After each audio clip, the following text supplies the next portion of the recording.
Instagram. We're live on Facebook, live on YouTube, and that's it. All right. So, what's good, everybody? Welcome to another podcast, the Unconquered World podcast, where positivity plus love equals peace. Hopefully, peace, whatever that means to you. If you saw the flyer today, we're talking about control, and I got one of my best friends since forever on with me today. My boy Jamil Collins out there in the A doing his thing. You feel me? Um, and today we talking about control. Me and him, man, since we were 15, 16 years old, we just always have been kind of open-minded, had these deep kind of conversations about something. So I thought it would be good. And also I saw your thing this morning where you said you're gonna just start doing this. You were bumping the music, vibing, and really just talking. I didn't Right. get a chance to watch the whole thing, but it just made me think about you in terms of today and trying to go in on this topic about control. So we're gonna be talking about it not in the traditional sense of I guess just what you can and don't have control over. We're gonna talk about it metaphorically so we can try to break it down to everybody in a way that you would understand. I think I want to go about it in terms of saying think about your life as a house with TVs, and the number of TVs that you have are these different things. So if you got one TV and you're trying to share the TV with a lot of different people. A lot of people have the remote control, trying to turn it on what they want, change the channel, turn up the volume, maybe turn down the volume, do all of these things to try to control and make the TV be what something that they enjoy and they can enjoy in a way that they want to enjoy it. You feel me? Versus if you got a house with a lot of different TVs, then you can start to control each TV in a way that you would like. This TV has this capability, this TV has this capability, and you start to learn each of them, and you can control them to your liking. The problem comes when we start to relinquish a little bit too much of the control over the TVs in our lives, right? So, um, what we want to talk about today is just how to, I guess, give some of that control where when needed, and then also how to not give too much of it up. You don't want somebody blasting the TV in the other room, and you're trying to watch a show in this room if the wall's not soundproof. You feel me? So, Correct. and when I say soundproof, I'm talking about your capacity to handle to handle things mentally, whether it be by way of ignoring something and being able to block out a lot of noise that's going on in the background, or whether it be by physically removing yourself but having the mental strength to say I'm removing myself, and then somebody's not going to be happy about this or that. So um we're talking about control today. I mean, what's your thoughts on it, Jamil, before we even go any deeper and start to try to, I guess, confuse people in a sense of Right. how Right. we Right. go in. I would jump in and I would just, I see where you was going with it, and I would dumb it down for the people, like just to get it started off so they can kind of have a better understanding of where we coming from. Relate it to them a little more and say, think about. I'm real big on love, so think about like a relationship or something like that. So if you and your girl or you and your guy are having a quarrel and y'all are not seeing eye to eye, then you know he might be mad at you, and you might be trying to understand him, but he's mad at you, so he doesn't want to talk to you, so y'all aren't communicating. Well, you can't control whether or not he wants to talk to you or if he's gonna talk to you. So you have to accept the fact that he's going through something personally and kind of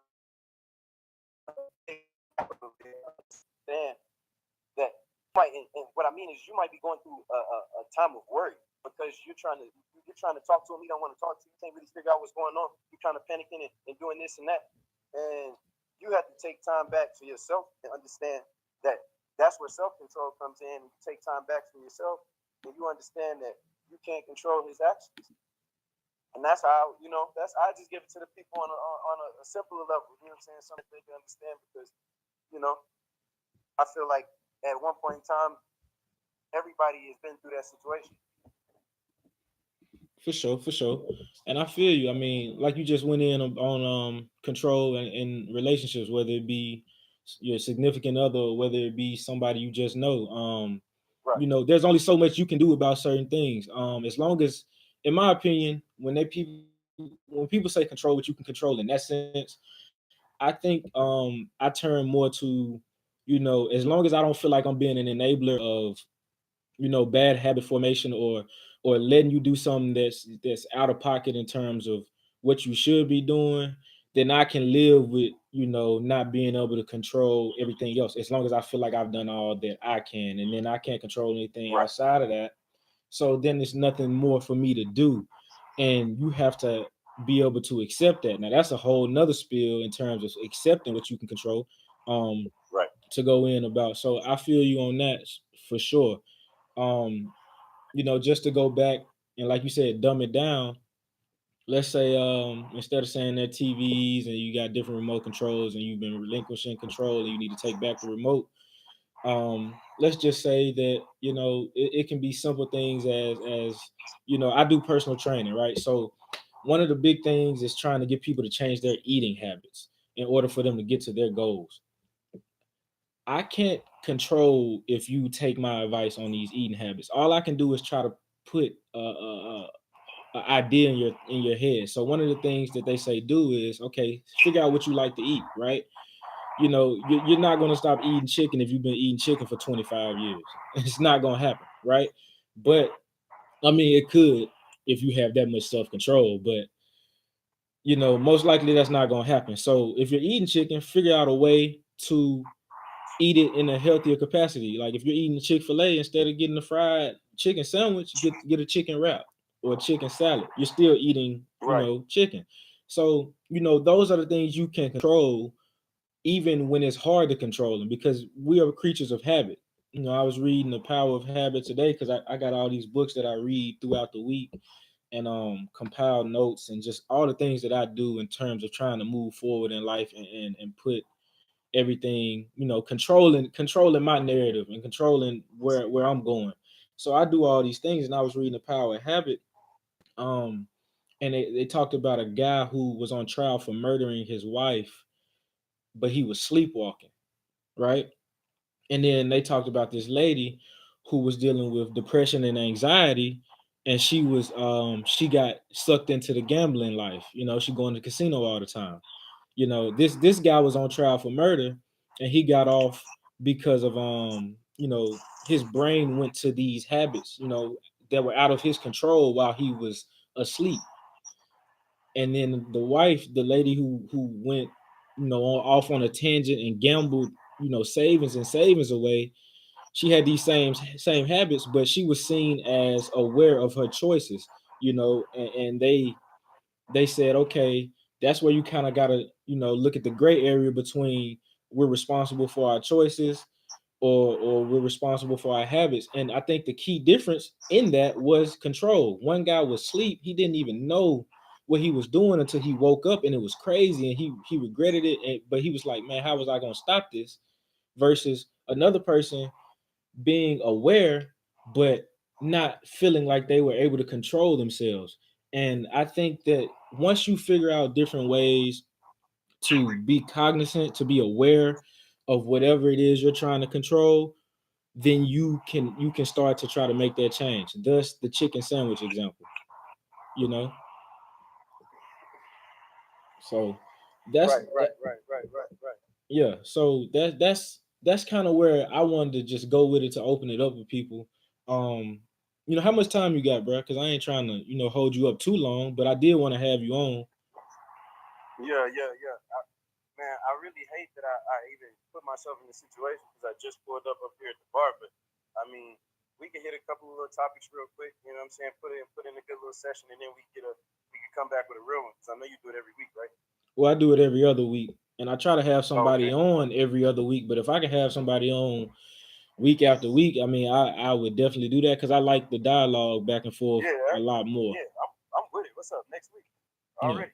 Yeah, so we can definitely do it again next week. I don't even like predetermine the topics. They kind of just come to me. I even stopped advertising a couple of days earlier because I wanted to be, whatever I come up with when I come up with it. And if I can't come up with something, then, it usually hits me on the day of or the day before. So I never try to, Right. Right. predetermine it Right. Then you anymore try to because I plan it don't want out it to because I be feel like ingenuine. You feel me? Right. That's what I was just about to say. I feel like you take the imagination portion out of it and the creativity portion out of it when you kind of try to predetermine it because it's so genuine, it's so true to your heart. You know what I'm saying? When you on the show, when you got it going, you working your craft. You know, it's genuine. It comes from the heart. So it's like whatever we feeling at the moment, we need to put that out there. For sure. Well, to attack control in a positive light, because we always do everything positivity plus love equals peace. In terms of your control, if you've been relinquishing it, take it back. There's nothing wrong with taking back what you own. If you got to go home and you at the basketball court and you got to take your ball, that's your ball. You got to go. It is what it is. Right. Same thing with your control. So take your control back in whatever realm you've been giving it away, whether it be your personal life, whether it be your work life, whether it be you supposed to be studying for this and that, and you letting other people distract you and procrastinate. Take back control. Be like, hey, if I'm gonna do this, then I got to get up early and do this. If I'm gonna do this, then I for this. Take your control back. It's gonna put you in a position where you're a lot more disciplined in terms of whatever it is you're doing, and the results are better. The results are a lot better once you figure out how to control what you can control, and then once you stop worrying about the other stuff, because when you're controlling what you can control, your stress level is down, and once your stress level is down, and that energy and how you vibrating throughout the world and whatnot, all that other positive stuff comes back to you. So controlling what you can control and lowering your stress level by doing it. And it takes practice, because a lot of people have a lot of different opinions about whatever it is you're doing a lot of times, even the people that you care about. So you have to get used to doing this for yourself. To attack it with love, attacking control with love, man. This whole thing is really love in a sense. There's no real way for me to talk about it in just that one segment specifically, because the whole thing is like I understand myself and I understand what I need to do, and I'm doing it. Despite what anybody else thinks, and whether they believe or don't believe, this is what I'm doing. And it's you start to learn to trust yourself too. I talk a lot about that in a whole bunch of other podcasts, but you have to this is where you build that trust. Just myself in particular, I was reading in a book, take yourself off your parents' payroll if possible, as you're coming through this stage that I'm coming through and that Jamil is coming through, young, trying to get into professional world, build our own businesses, get jobs to fund our dreams and everything, just the different ideas that we have about a lot of different things. You have to not necessarily be not supported by your loved ones, but you have to try to get out and make, like right now, like I'm at the crib, and yeah, pops or moms is paying for the house, and they providing food. But if I want gas in my car, I gotta hustle it up. If I want some new shoes or something, I gotta hustle it up.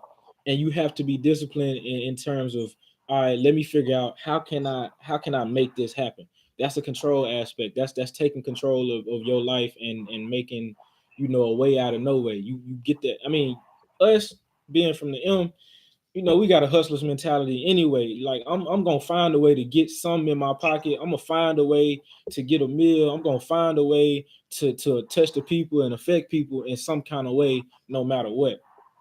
And that's all coming from loving myself and understanding what I need to control in my life.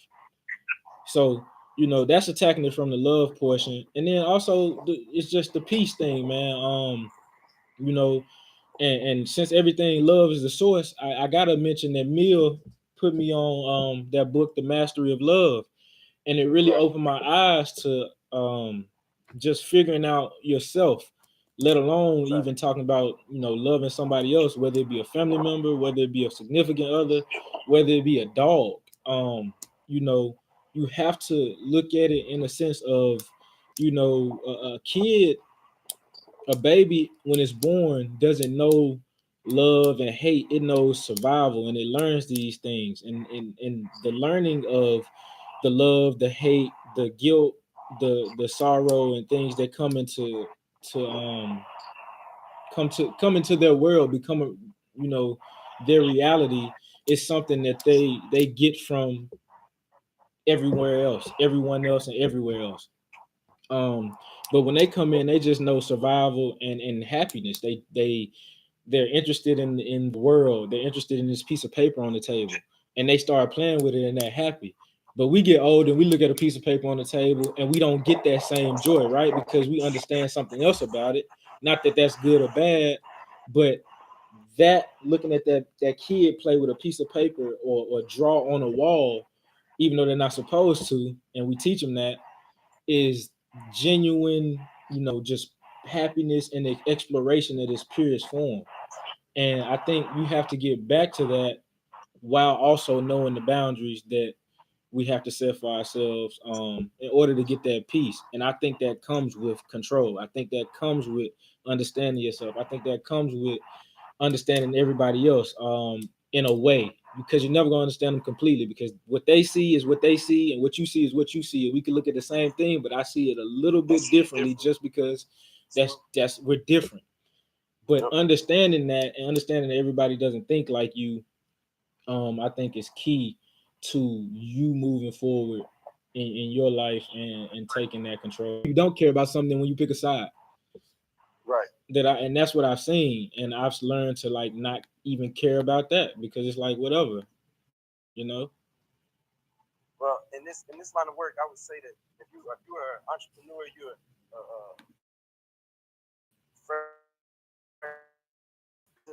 and you're getting into this world, you have to develop that sense